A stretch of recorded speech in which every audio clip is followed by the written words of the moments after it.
All right, ladies and gentlemen, welcome to another wonderful episode of Real Afro Unity Podcast. This is your host, Darren. It's been some time that we've not been able to reach out to you guys, and we've been trying to put one or two things together. It's summertime, so we're pretty busy doing one or two other stuff. So something came up some few days back that I wanted to, just talk about and just, put it out there, because for so much more that we're trying to do, trying to unite African people, Black people all over the world, I just feel like there's a lot of disservice that is going on, even amongst Black people. And just before I continue what I'm saying, I just want to say congratulations to the Super Falcons of Nigeria. They actually won the Women African Cup of Nations, defeating Morocco, coming back from 2 goals down, and eventually winning the trophies. But just before I go to where my point is, can you please watch this video? We want to see you dance. Please give it up, everybody, for Serena's favorite artist. Burna Boy is coming to the stage.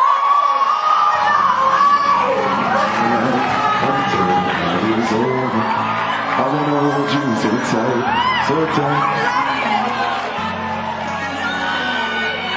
But every single moment, you were there by my side. Whenever I'm broken, you make me feel whole. Whenever I'm lonely, you're there for my soul. Wherever you are, girl, that's where I call my own. Whenever you doubt it, I'll be letting you know. Whoa, girl, I want to be dancing with you forever. You see through the storm and take me as I am.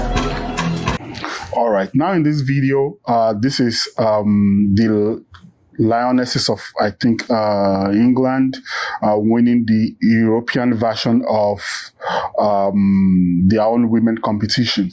And, in that video, you could see Burna Boy, the African giant, coming to entertain the people. Maybe some of them have him as their best artist, the favorite artist. And, he was there to celebrate with them and everything. And now, so this brings me to my point.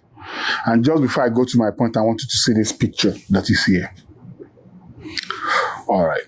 You've seen it, right? Okay, so let me start with my first point so that I don't bore you with my intros and stuff like that. Can you imagine that when the Super Falcons were being celebrated in Nigeria, they decided to call another foreign artist to the Aso Villa or to the venue to entertain them? I can imagine the kind of backlash that the Nigerian government will be getting, and all sort of unpatriotic stuff that people will be saying about the country or about the artists and stuff like that. We have people like Kemi Badenoch, doing her stuff in the UK. I'll come to that later. I just want to I feel like if I record anything about her now, I'm just going to go over the board. So I'm just trying to calm down, and so that I can be more, let me not use the word disrespectful. I'll be more I'm even looking for the right words to use, I'll be more calm, let me put it that way. And I'll be able to pass my message across in a better way than the way I would have maybe done it now that everything is just still boiling. Because some of us in the diaspora, we're trying to do a lot of stuff as we are trying to put ourselves together, put one or two things together. People are already creating scholarship programs, doing a lot of give back to the society. But she's here demarketing whatever Africans and Nigerians in particular are trying to build in the diaspora, But that is not my point for today. My point for today is that I want you guys to see the problem we have in Africa. The problem we have in Africa is just our leaders. I am not kidding you. See, this platform is not for politics. We don't discuss politics on this platform. We discuss what brings people together. It's called Real Afro Unity for a reason. So we're trying to unite everybody. But if we're trying to unite people and, make ourselves one, me, like being a Nigerian, it's difficult for me to just see some things and just let it go. And so I try as much as possible to just take it away from this platform. But the more I'm doing that, the more I feel like we just need to address this thing, because this seems to be like the basics of what our problem is. Now, you saw that picture of a governor in Nigeria hosting some of the members of the female national team that won the competition, the Women African Cup of Nations. I think the 7 of them, is either they are from his region, his origin, or his state, or something like that. And, it just bothers me as a person, like, how did we get here? How did we get here? We have a 24 women's squad team and 11 crew members that went to the competition with them. And so you picked 7 people that are one way or the other in your tribe to celebrate them. How did we get here as a country? How? What happens to the other, do the maths, 17? They should also go to their state governors or to their region so that they can be celebrated. And you are a leader in the country. You govern people. I don't want to use harsh words. I don't want to use words that will not dignify the platform. But I just feel like this is trash. It's pure trash. This is the height of disunity in a country in a continent where people are just trying to use race and religion and ethnicity to like break us apart. And you as a leader, that is what you are embracing. How do you see? I understand that people want to celebrate you can celebrate your people, no problem. If anybody, for me, I don't have the luxury of that. If an African person is doing fine, I celebrate them. So that is where I come from. It doesn't matter if you're from Malawi, you're from Zimbabwe, or if you're from South Africa, or you're from Ghana. I embrace you. You're a black person. You're doing fine. And so when I look at the governor, I don't want to mention his name. I think it's from Imo State. When I look at what the governor did, as much as I blame him for not having the common sense to know what to do, but like, dude, you have like thousands of aides that are probably collecting money, getting paid. Was there no one amongst them that thought this is not a good idea for you to do? Like, none of them. Everybody was like, oh, this is a cool thing. None of them thought this is not what we did right now in Africa, in Nigeria, to be specific. None of them thought so. Everybody was on board with it. And they were taking pictures and posting it on social media. And so the Yoruba people in the squad should also go look for a governor that is going to host them. And so the Northerners, the Hausas, the Chekiris, the tribes that, and the ethnic group that are not like that big, they should also look for who is going to call them to celebrate them. Is that what we're preaching? Is that what we're preaching? Is that unity? I know you probably wouldn't see this, but I'm sure maybe 1 or 2 other people from your region or from your group will see this. And so maybe next time you don't repeat something like this. It's a country. 7 women don't make a football team. It takes at least 11 of them. And so these 7 that you have picked, what does it signify? What does it signify? If we are trying to bring everybody together, doing the little we can do to just make sure people just do better stuff, that the strength we have in us being together. Why are you trying to separate us? For political gains? For political gains? That is the best you can do, so that your people will know you celebrated the people that belongs to that region when they won something that was supposed to be for the country. I just showed you the video of Burna Boy performing in the UK, in London, for the Lioness that won the European version of that same competition. They have called Burna Boy to perform for them. The whole internet is blowing up on it. Everybody is celebrating it. Oh, they called Burna Boy. It's good. If they have called someone else from Mali to go and celebrate, to go and do that for the Nigerian team, we do be happy. We used to say, oh, it's my Malian brother. I know some Nigerians will appreciate it. I know, because we are some Nigerians that love good music, they will appreciate it. But the internet and the fast fingers will not allow the people, will not even allow us to breathe. I remember when Awilo was the top and the biggest artist in Africa, Nigerians danced to it. But let it be now, and you dare bring Awilo to come, and then then it becomes another internet problem for the government to deal with. Why are we like this, though? Don't we want something that unites everybody? That our strength is in our collectiveness?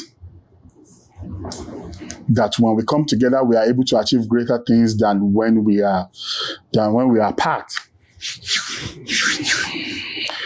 I can go on and on, man, but I don't want it to be like a ranting session. I just want to put this out there, because I feel like if we don't address this, if nobody is seeing this and nobody is complaining about this, then we are still very far from where we want to get to. And that is just the reality. We're still very far from where we want to get to. If you, as a leader in a country, doesn't feel like what you have just done is the height of stupidity in a country that is already divided by religion and ethnicity, then why are you even in the position? And that is why I keep wondering how this type of people even get to where they are in the first place. Do we even have the right people leading us in that country? Do we have the right people? Do we have the right people? It bothers me as a person, because everybody is trying to chip in their quota to just make sure the country is better.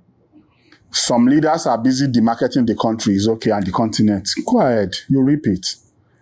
But we here, we are trying to make sure like the country is in a better light. And so we celebrate Afrobeat. If you go to my page, you see me discussing Afrobeat from before now. There's a series that we do, myself and my co-host AY.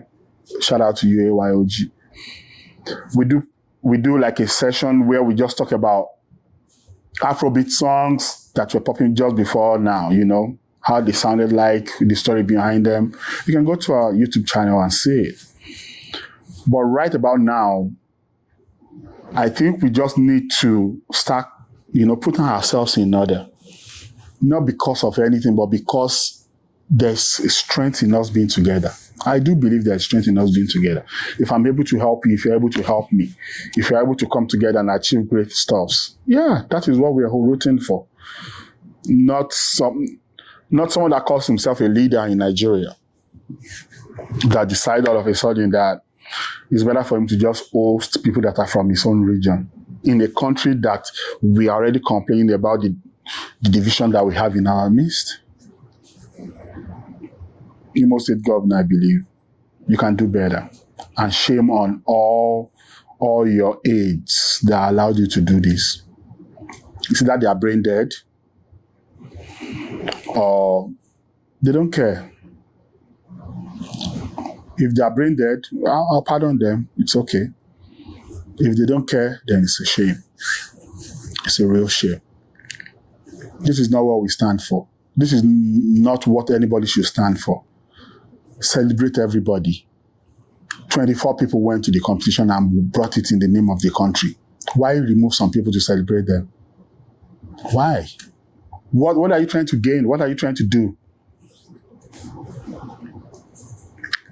So the Lioness that won, so some people should go to Manchester where they came from. And some people should go to London where they came from so that the mayor of London can celebrate them. And the mayor of Leeds should celebrate some. And the mayor of Newcastle, I don't know, should celebrate some. You just saw it. They called Burna Boy to come and entertain the guests that were there. It's not as if they don't have UK artists that can do that. They do. They didn't come to the US to pick anybody. They didn't go to France to pick anybody. They went to Nigeria and picked Burna Boy. And so, but for you, the best thing you can do is just pick people that are from your tribe and go and, entertain them. It's okay. It's all good. Keep it up. Everybody will reap whatever they sow. If you did it intentionally, then shame on you and your aides. If it was an error, then maybe you should retrace your step and, and do the right thing that you're supposed to do. But this one that you've done is far. It's really far. It's really far from what we should be expecting from someone in your level and in your status. So just imagine the president just say, I just want to see the people that are from my own region and I want to welcome them in Aso Rock. What would you'll be the first person to cry foul. You and your hates will be on the TV stations in Africa, in Nigeria, complaining about it. But you are the one doing it now. And that you even had the gut to post it online, so you want to be celebrated? That people should be happy that you're doing it. You're selecting some people out of a bunch that have successfully gave us the Mission X. Anyway, we can do better as Africans, as Black people, If you're new to this channel, please, this is not what we do on a good day. You can please subscribe. We do a lot of good stuffs here. We talk about what is happening generally in the society, but we try to remove the politics away from it. But I'm not going to let this just go by without addressing it. The next one I'm going to address is Kemi Bad Enough, like people call her. Because all of a sudden now, she's now allergic to amala. She's not allergic to amala. She cannot eat amala anymore. She's not British. In it. I don't blame her though, I blame her parents, We as Black people, when we take our kids abroad, we should do more, We need to grind them. Because normally, nobody, now, in our own case, if she doesn't know the truth of what she's saying about Nigerians not being able to, Nigerian children that are born to African women, and a foreign father cannot be Nigerian citizens. If she doesn't know that law about the country, then she's another headache for the Black people. But if she knows, which I believe she does, but went on the national television and on international television to lie about it, to put Nigeria in bad light, then I blame her parents. They should have corrected her when she was much more younger. I think she spent 16 years of her life in Nigeria. The first 16 years of her life, she spent it in Nigeria. And so when in Africa, when you lie, there are things your parents would do to you at that young age that at least make you conform and know where to lie, and how to behave. But her parents didn't do that for her. There's what the Yoruba people call it, but I don't want to say it on this video, but I'll say it in my next video. And so she can continue being, she has selective amnesia. So there are some things that she remembers and there are some things that she forgets, which is okay. It's a sickness. She'll be cured. She'll be cured during the election or afterwards. So, but hey, ladies and gentlemen, this is not